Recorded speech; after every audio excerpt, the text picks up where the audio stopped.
Alors, nous allons voir aujourd'hui ensemble le principe de récurrence. Alors, pour illustrer le principe de récurrence, nous allons prendre une métaphore avec l'escalier. Alors, l'objectif étant de démontrer qu'on est capable d'atteindre n'importe quelle marche de l'escalier. C'est ce qu'on va appeler mathématiquement notre propriété Pn.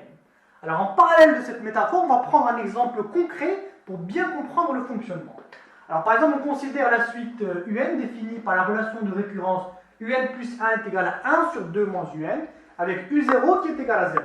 Donc, on veut montrer que un, pour tout n appartenant à grand N, est égal à n sur n plus 1. Et on veut procéder par récurrence. Alors, on va poser notre propriété Pn, donc soit la propriété Pn, entre guillemets, un est égal à n sur n plus 1. Ça, c'est notre objectif qu'on veut démontrer. Et à l'extérieur des guillemets, on met pour tout n appartenant à grand N. Si on revient à notre métaphore par rapport avec l'escalier, on veut d'abord montrer qu'on est capable d'atteindre la première marche. Alors, c'est ce qu'on va appeler l'étape d'initialisation.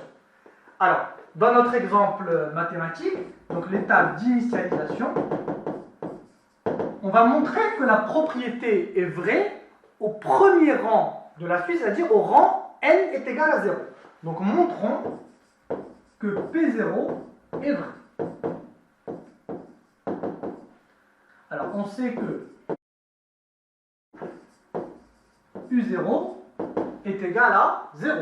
Ça c'est fourni par l'énoncé. Et donc si on applique maintenant cette formule pour n est égal à 0, et 0 divisé par 0 plus 1 est égal à 0. Donc, on a bien U0 qui est égal à 0 divisé par 0 plus 1. Donc, P0 est vrai. Alors, la deuxième étape donc, va consister en l'hérédité. Alors, soit un certain n appartenant à grand N fixé. Donc, supposons que P de n est vrai et démontrons que P de n plus 1 est vrai.